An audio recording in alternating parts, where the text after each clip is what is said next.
Halo Sobat Berinvestasi, berikut merupakan ulasan pasar minggu ini. Zona Amerika, data penjualan retail bulan September tumbuh 0,7%, jauh di atas ekspektasi yaitu 0,3% month on month.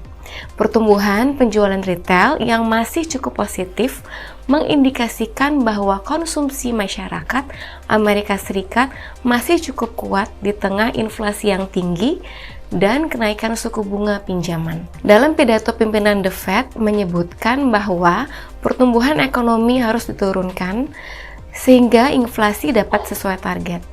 Menurutnya, kebijakan moneter saat ini belum terlalu ketat, tetapi ia juga mengatakan bahwa periode kebijakan moneter yang ketat akan sangat tergantung dari data perekonomian terkini serta harus disesuaikan dengan resiko-resiko ekonomi terkini. Data pertumbuhan ekonomi kuartal 3 untuk yang pertama akan dirilis pekan ini.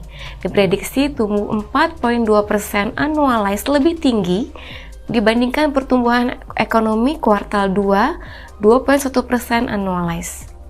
Data pertumbuhan bulanan untuk pendapatan personal dan pengeluaran personal bulan September akan dirilis pekan ini. Masing-masing diprediksi tumbuh 0,4% month on month dan 0,5% month on month versus 0,4% month on month dan 0,4% month on month bulan Agustus. Kita masuk ke zona Asia. Pertumbuhan ekonomi China kuartal 3 tumbuh 4,9% year on year lebih tinggi dibandingkan ekspektasi 4,4% year on year.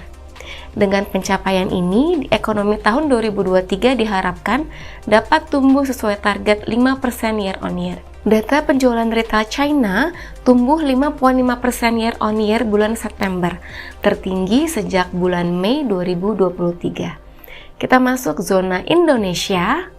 Surplus neraca perdagangan bulan September tercatat sebesar 3,42 miliar US dollar, sedikit lebih tinggi dibandingkan surplus 3,12 miliar US dollar bulan Agustus.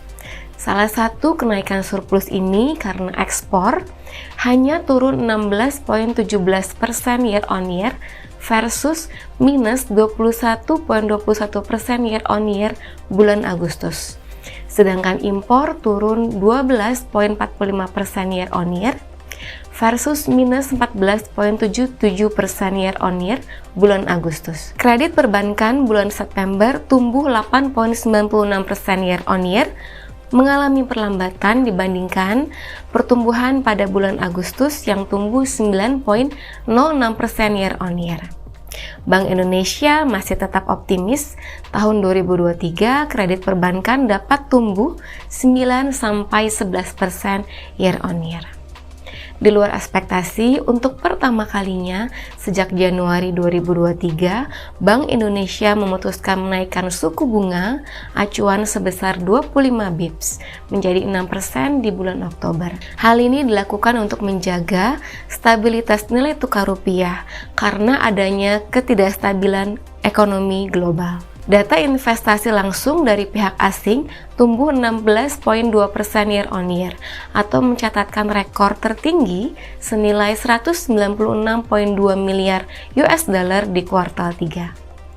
Market view, IHSG selama sepekan ditutup melemah 1,12% week on week di level 6.849,17.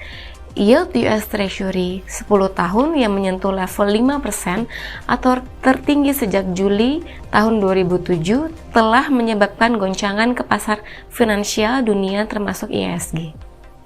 Penyebab kenaikan ini karena pernyataan terakhir dari pimpinan The Fed bahwa kebijakan moneter Amerika Serikat saat ini masih tidak terlalu ketat dan inflasi masih terlalu tinggi. Pasar sendiri memprediksi bahwa The Fed tidak akan menaikkan suku bunga acuan di pertemuan bulan November tahun ini. Seharusnya pekan ini IHSG akan lebih tahan atas sentimen global dan bergerak sesuai kondisi fundamentalnya, karena emiten-emiten akan mulai merilis kinerjanya selama 9 bulan terakhir di tahun 2023, yang diprediksi sesuai ekspektasi analis.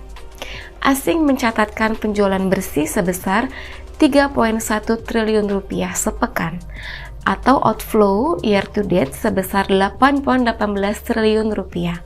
Pada pekan lalu, 3 sektor yang mencatatkan pelemahan tertinggi adalah sektor transportasi, teknologi, dan properti, masing-masing sebesar minus 5,53%, minus 3,73%, dan minus 3,58% secara mingguan.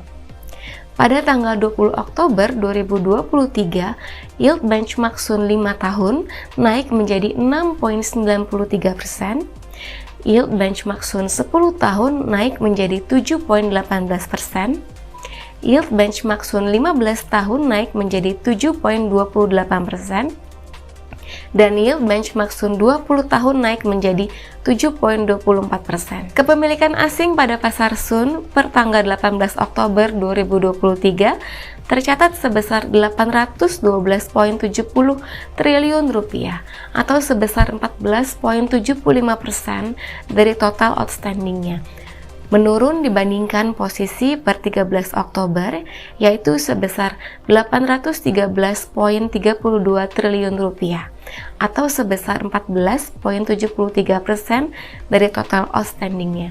Amerika Serikat masih memasuki fase disinflasi sehingga diharapkan tidak akan terlalu agresif dalam menaikkan suku bunga acuan.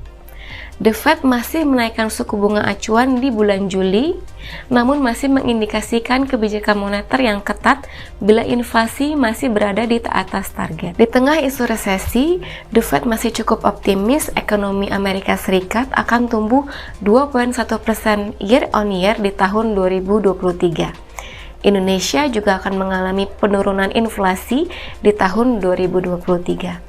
Pasar obligasi akan bereaksi positif terlebih dahulu akibat perbaikan kondisi makroekonomi yang akan diikuti oleh positifnya kinerja di IHSG.